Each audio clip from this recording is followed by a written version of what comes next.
La tonne 618 ne devrait pas exister.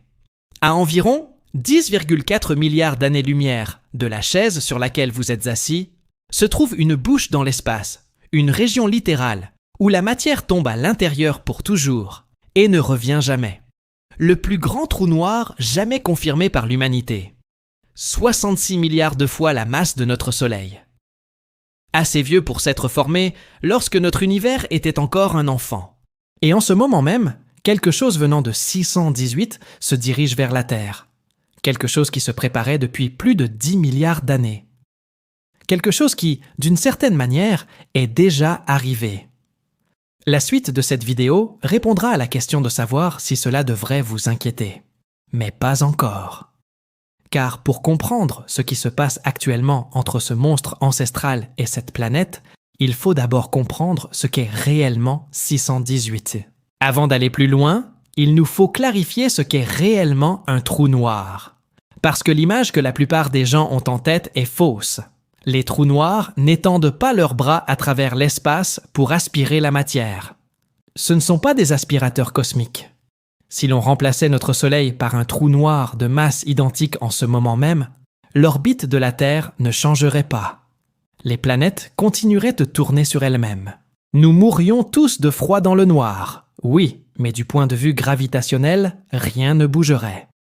Un trou noir est simplement une région où une masse énorme est concentrée dans un espace minuscule. Si vous vous approchez trop du centre, l'attraction devient si forte que même la lumière ne peut plus remonter. La limite où la lumière ne parvient plus à résister s'appelle l'horizon des événements. Voyez-le moins comme un mur et plus comme une porte à sens unique. Franchissez cette limite et l'univers derrière vous cesse d'exister en tant que futur auquel vous puissiez jamais revenir. La plupart des trous noirs se répartissent en deux groupes. Les trous noirs stellaires se forment lorsqu'une étoile massive s'effondre à la fin de sa vie. Leur masse se situe entre quelques et quelques dizaines de fois celle de notre Soleil. Des trous noirs supermassifs se trouvent au centre des galaxies. Notre propre Voie lactée possède une étoile appelée Sagittaire. Il pèse environ 4 millions de masses solaires. Pendant longtemps, ce chiffre s'est situé dans la fourchette haute de nos attentes. Grand, mais compréhensible. Puis vint le N618. L'objet a été repéré pour la première fois sur des plaques photographiques en 1957, lors d'une étude menée à l'observatoire Tonintler au Mexique. C'est de là que vient ce nom étrange.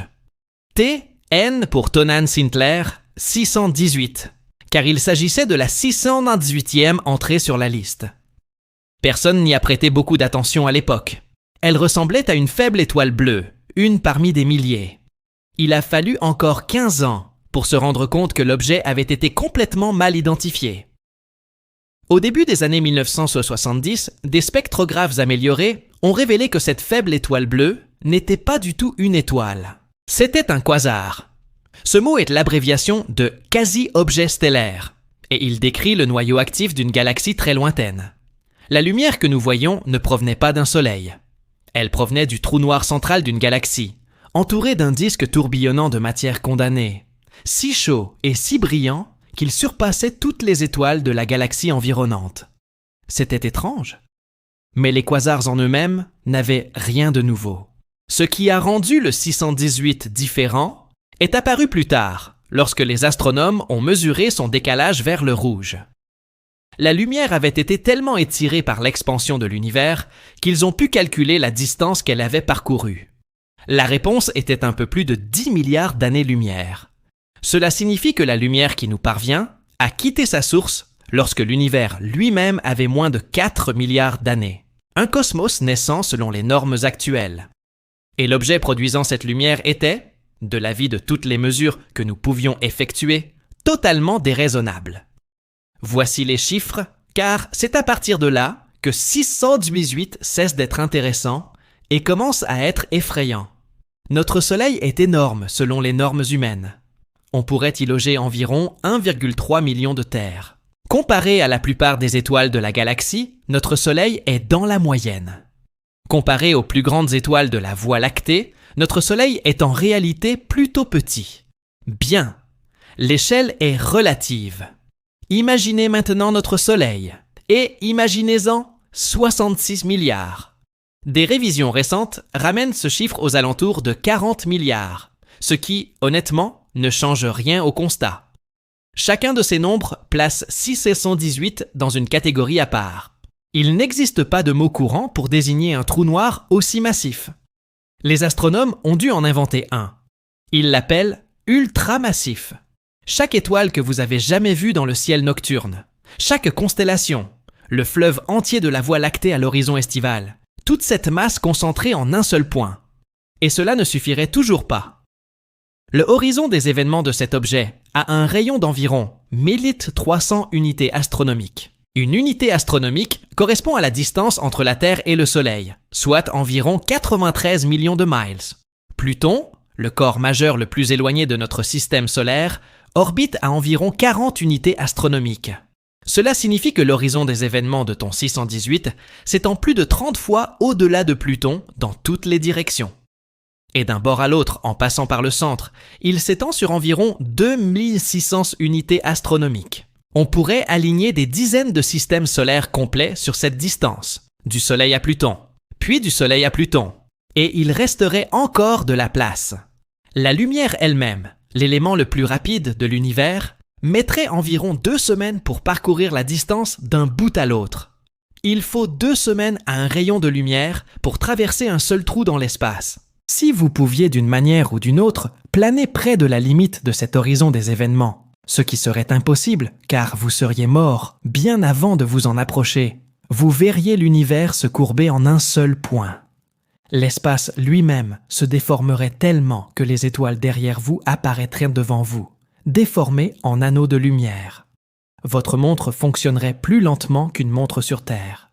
Rapprochez-vous un peu plus, et 1 minute de votre temps représenterait un siècle pour tous ceux que vous avez laissés derrière vous. Le ciel que l'on verrait de ce point d'observation ne ressemblerait pas du tout à un ciel. Cela ressemblerait à une lentille. Chaque galaxie de l'univers observable serait étalée en un fin halo lumineux au-dessus de vous. Tandis qu'en dessous de vous, là où le trou noir vous attend, il n'y aurait rien. Aucune lumière, aucune texture, juste un cercle d'absence parfait, si complet que votre cerveau refuserait de le percevoir comme une surface ou une forme. Le fond du problème. Et ça, c'est juste sa géométrie. Nous n'avons même pas parlé de ce qu'il fait. Ton 618 n'est pas un trou noir silencieux. C'est un quasar, ce qui signifie qu'il se nourrit activement. Un flux constant de gaz, de poussière et d'étoiles entières tourbillonne vers l'intérieur, chauffé par friction à des températures de millions de degrés, avant de disparaître au-delà de l'horizon des événements. C'est ce disque surchauffé de matière condamnée qui brille d'un éclat si intense.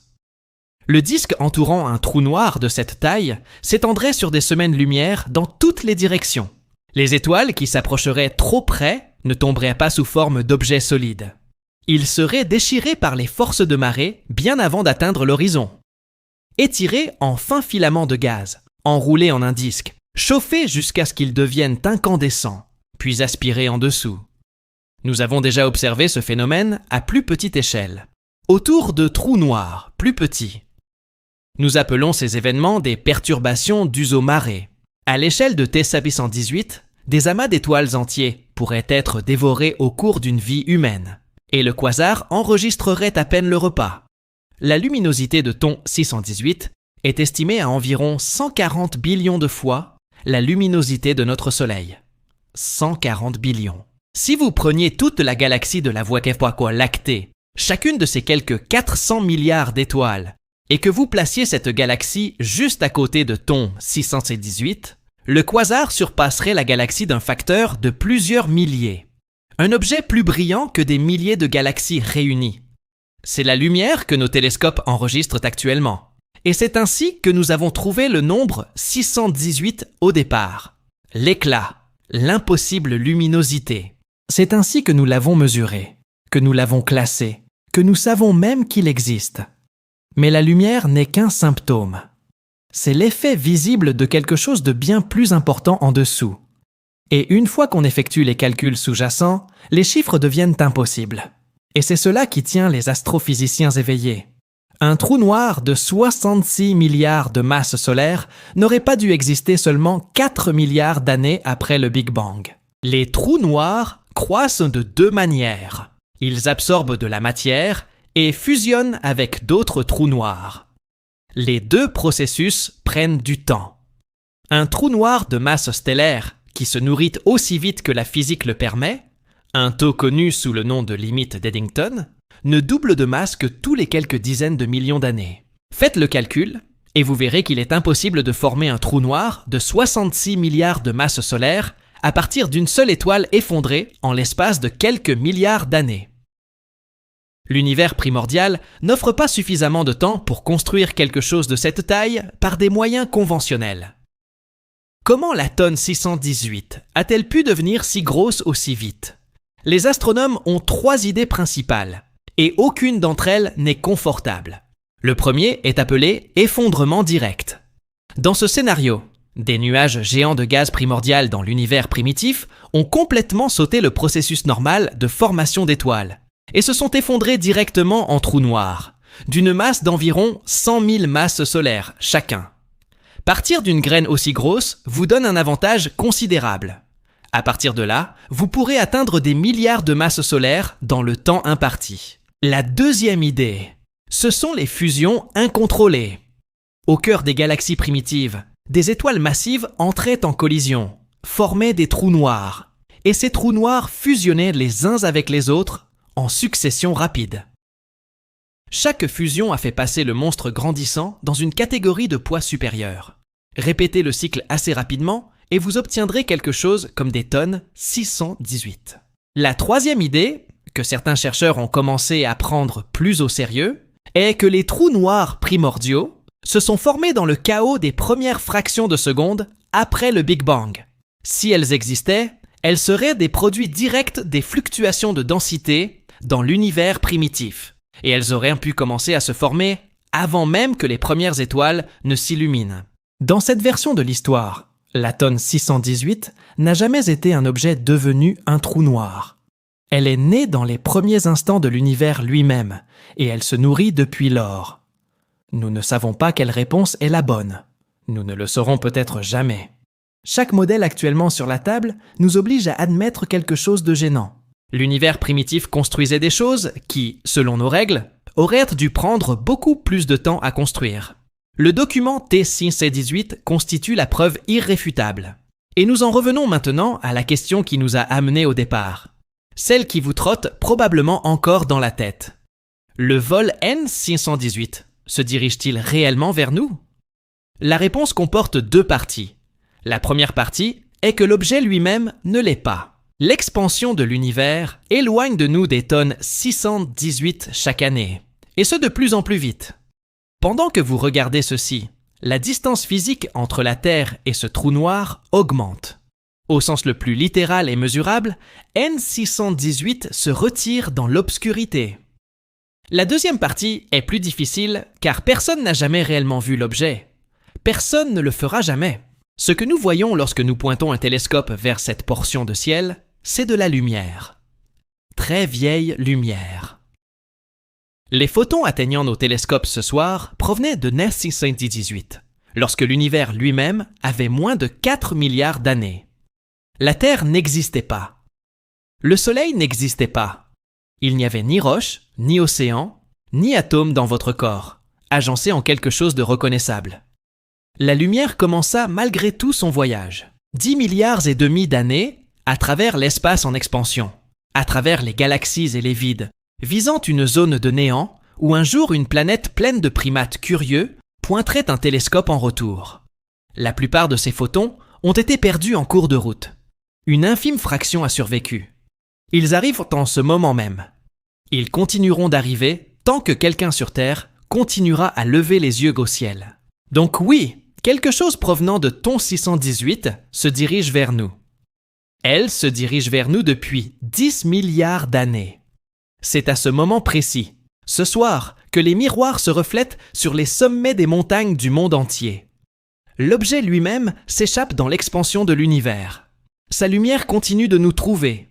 Et chaque photon qui achève ce voyage porte le même message inquiétant. Les plus grands monstres de l'univers ont existé plus tôt qu'ils n'auraient dû, ont grandi plus vite qu'ils n'auraient pu, et aucune des théories disponibles ne comble cet écart de manière satisfaisante.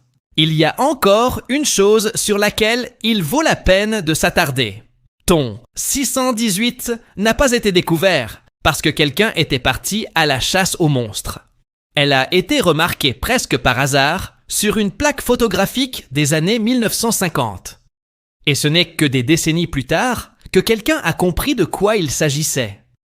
Ce qui soulève une question évidente. Combien y en a-t-il d'autres? Des études menées ces dernières années ont permis de découvrir d'autres trous noirs ultramassifs. Certains d'entre eux sont presque aussi gros que 618 tonnes. Quelques-uns pourraient être plus gros, bien que les mesures à ces distances et échelles comportent d'énormes marges d'erreur. Depuis sa mise en service, le télescope spatial James Webb a découvert des trous noirs supermassifs dans des galaxies si jeunes que leur existence même est redevenue, en théorie, problématique. Internet a repéré des objets qu'il n'était pas censé trouver, brillant au loin à des époques où l'univers commençait à peine à assembler ses premières véritables structures. Les astronomes les appellent de petits points rouges. Certains s'avèrent être des trous noirs supermassifs actifs, ayant déjà atteint des millions ou des milliards de masses solaires dans un cosmos vieux de seulement quelques centaines de millions d'années. Plus on creuse, plus on découvre de monstres. Et plus nous découvrons de monstres, plus il devient évident que l'univers primitif n'était pas le bâtisseur lent et patient que nous supposions. T618 n'est pas unique. C'est tout simplement le plus important que nous ayons confirmé jusqu'à présent. Ce record sera très probablement battu. Quelque part dans les archives du ciel, une autre, plus grande, repose probablement déjà sur une plaque photographique, attendant qu'un astronome compétent la remarque. Alors, que fait-on avec quelque chose comme le N518? Nous ne pouvons pas le visiter. Même si nous inventions un vaisseau spatial capable de voyager à la vitesse de la lumière, un aller simple prendrait plus de 10 milliards d'années. Nous ne pouvons pas envoyer de sonde. Nous ne pouvons pas l'étudier de près. Tout ce qu'il nous restera, ce sont ces photons arrivant fatigués, étirés et anciens, porteurs d'une histoire que nous apprenons encore à lire. Mais ces photons suffisent à ébranler les fondements de ce que nous pensions savoir. Chaque modèle classique de croissance des trous noirs, chaque chronologie de l'évolution galactique, chaque hypothèse sur la façon dont la masse s'accumule dans le jeune univers doit faire de la place pour la tonne 618.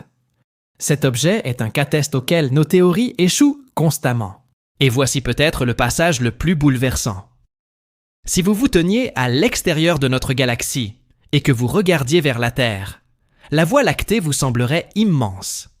Des centaines de milliards d'étoiles, des bras de gaz et de poussière s'étendant sur 100 000 années-lumière.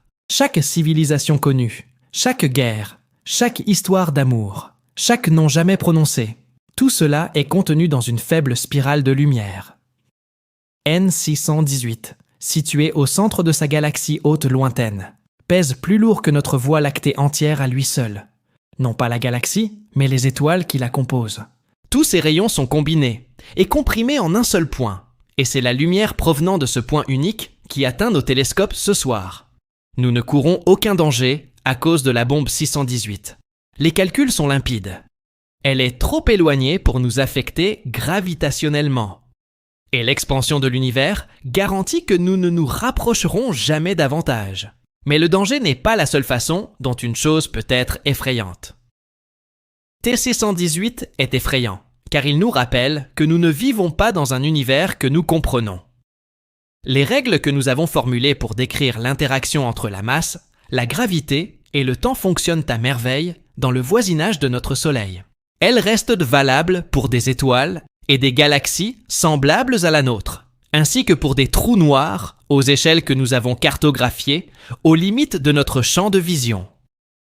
Bien que ces règles commencent à ressembler à des ébauches, l'univers accomplissait déjà, à ses débuts, des choses que nos équations ne peuvent toujours pas expliquer.